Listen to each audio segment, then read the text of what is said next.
Yuhu! Anybody home? Semua kita disinari oleh kasih dan cinta. Dan buat kalian yang baru saja kesasar atau terdampar di channelku ini, aku si pembisik kartu, aku tinggal di Belanda dan di Thailand. Well, hari ini Manasuki pengen ngomongin lagi atau diskusi lalu melihat di kartu tarot tentang kasusnya Sambo. Oke? Buat kalian yang masih mengikuti persidangan sampai hari ini, kepikir nggak sih kenapa begitu sulitnya hakim memberikan keputusan atau hukuman untuk FS?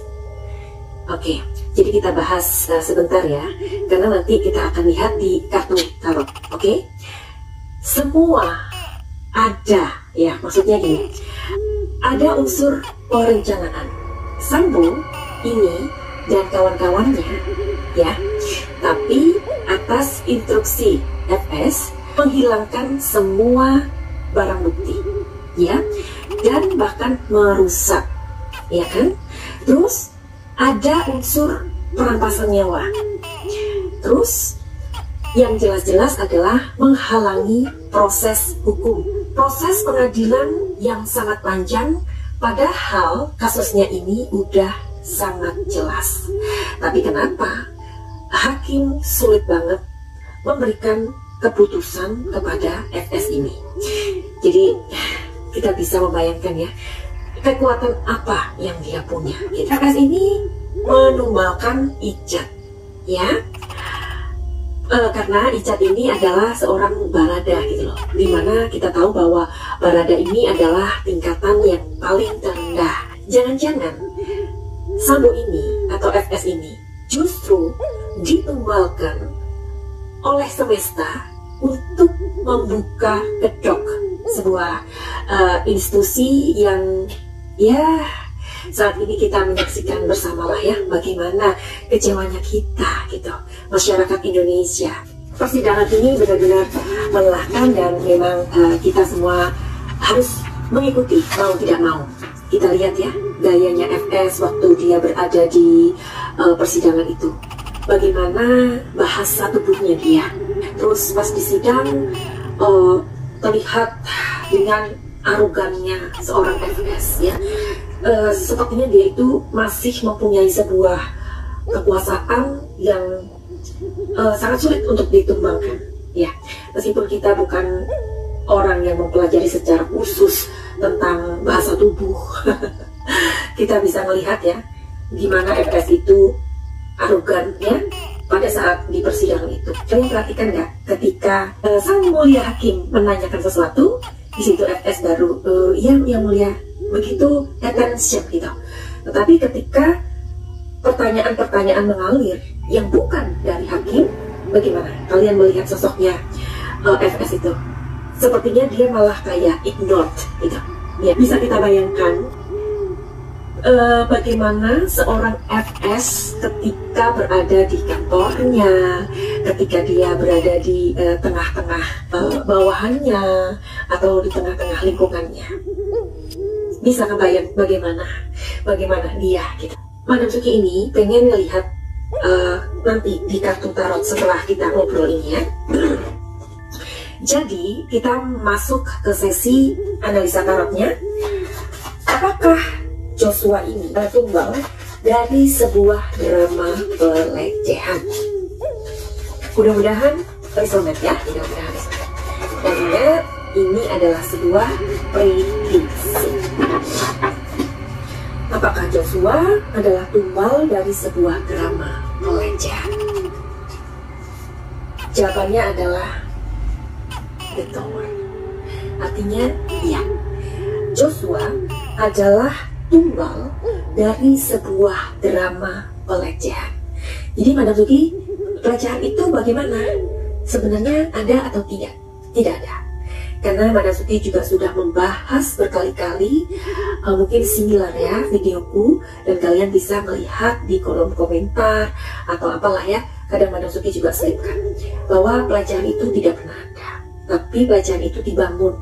Karena kalau kita ikuti persidangan itu drama pelecehan inilah yang disuguhkan, yang dieyelkan gitu, ngeyel, bahasa Jawa itu ngeyel ya, sudah terbantahkan, bahkan sudah diumumkan ya, tetapi dieyelkan, dijejel-jejelkan, ini loh gitu. Dan ini adalah sebuah drama. Jadi arti dari The Tower itu sebenarnya adalah sebuah perubahan yang tidak terduga ya. Terus di sini adanya sebuah struktur ya, struktur atau organisasi yang mengalami chaos ya, yang mengalami sebuah hal yang tidak bisa berjalan lagi begitu. Jadi iya jawabannya. Apakah ini tentang pelecehan? Madam Suki make sure lagi. Apakah motifnya Joshua itu adalah sebuah pelecehan? Make sure lagi ya, make sure lagi. Jawabannya adalah Knight of Wands. Oke. Knight of Wands di sini adalah sebuah inspirasi. Oke. Sebentar ya. Oke. Supaya nanti bisa kebaca detailing story-nya, Madam Suki ya. Di sini ada Five of Cups, akhir cerita yang buruk di sini ya. Inspirasi akhir cerita yang buruk. Terus di sini ada Death and Rebirth. Wah. Jadi kalau menurut kartu ini ini masalah yang complicated sebenarnya. Ada orang-orang yang mengojok-ngojoki, ngerti nggak kalian? Ngojok-ngojok itu apa ya? Ngomporin FS ini seolah-olah. Nah, kita tahu kan kompor yang meleduk itu siapa? Kan istrinya sendiri. Nah, karena di sini ada sebuah akhir cerita yang mengecewakan, menyedihkan. Nah, itu adalah drama dari kehidupan rumah tangga FS dan PC. Ya, di sini ada sebuah inspirasi. Inspirasi ini dilihat dari simbolnya adalah seorang wanita, dan kita tahu di sini ada sebuah cerita dari rumah tangga mereka yang tidak bahagia. Dan di sini ada Death and Rebirth. Tapi sebenarnya begini, pelecehan itu adalah tadi kan dijelaskan ya, pelecehan itu tidak ada, ya kan? Tetapi di sini diadakan karena berkaitan satu sama lain. Jadi ceritanya ini nyambung, berkaitan gitu, atau istilahnya dikait-kaitkan ya. Oke. Terus Madam Suki ada pertanyaan lagi. Apakah ini tentang uang yang banyak sekali? Oke. Kalian kan waktu itu sekarang tahu ya, ada uang yang banyak sekali. Berapa? 100 T? Oke. Jadi apakah ini tentang uang yang banyak sekali? Ya. Oke, jawabannya apa? Jawabannya di sini adalah iya. Karena di kartu Nine of Wands ini artinya adalah sebuah pekerjaan atau penegasan hak seseorang. Berarti kalau pertanyaannya apakah ini tentang uang yang sangat banyak sekali? Jawabannya iya. Karena di sini adalah sebuah pekerjaan, artinya pekerjaan apa itu? Oke. Terus sekarang apakah Baradae itu adalah tumbal kedua? Jadi ternyata tumbal pertama ini Joshua ya, kalau menurut intuisinya Madam Suki. Dan si Baradae ini adalah tumbal kedua. Jawabannya apa?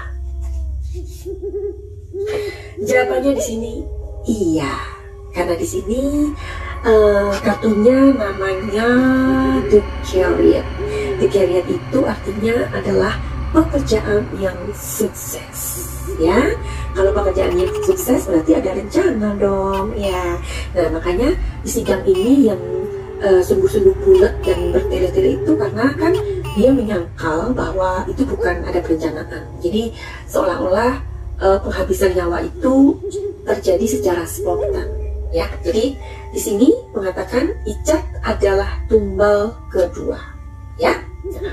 Terus, apakah rencana pelecehan sebentar untuk menutupi masalah yang sebenarnya?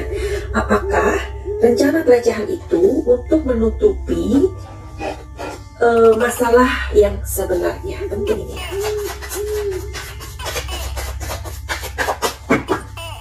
Jawabannya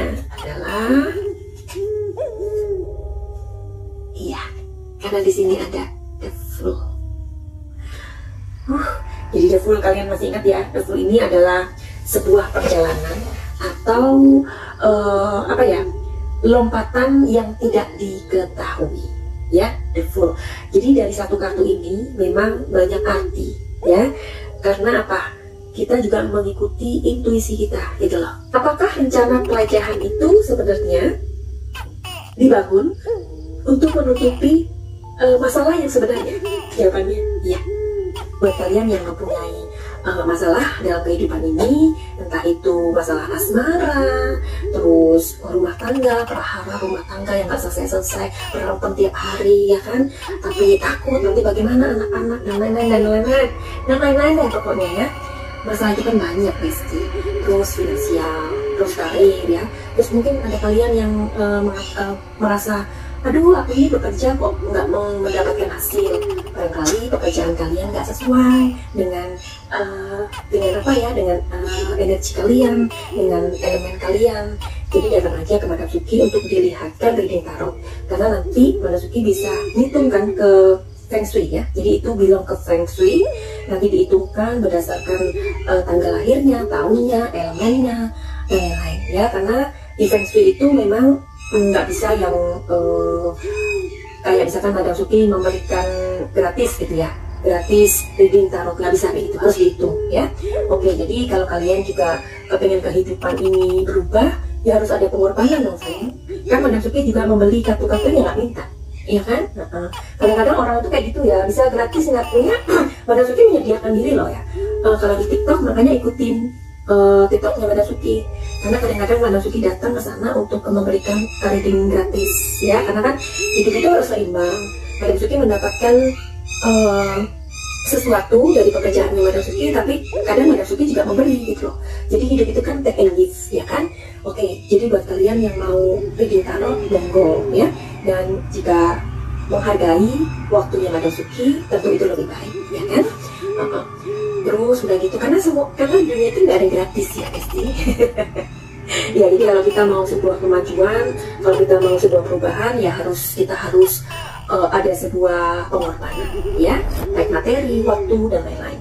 Terus kalau ada yang misalkan kalian mempunyai trauma, atau pernah mengalami sebuah bullying, atau sebuah pelecehan, atau inner child-nya terluka, pernah mengalami inner wound, atau segala trauma lah, ya, nanti bisa dibicarakan sama Madam Suki pas reading tarot. Biasanya ketahuan tuh trauma kalian apa, kayak gitu. Karena Madam Suki juga bisa menyembuhkan. Karena banyak juga orang-orang yang tersembuhkan ketika mereka mengikuti program pakai cahaya, ya. Jadi untuk itu semua kalian bisa untuk melihat atau ketik aja di www.madamsuki.com, ya, informasinya atau infonya, berapa tarif Madam Suki, bagaimana Madam Suki menangani, dan lain-lain, dan semua itu mudah. Oke, terima kasih karena kalian sudah mampir. Semoga kita selalu dalam sehat, ya, dalam kondisi sehat. Semoga kita diberikan umur panjang. Kalau kita diberikan umur panjang, artinya kita masih mempunyai tugas dalam kehidupan ini, ya. Terus salam saya dari Madam Suki. Semoga kita selalu sehat dan bahagia. Finally, begitu aja. Send love and light.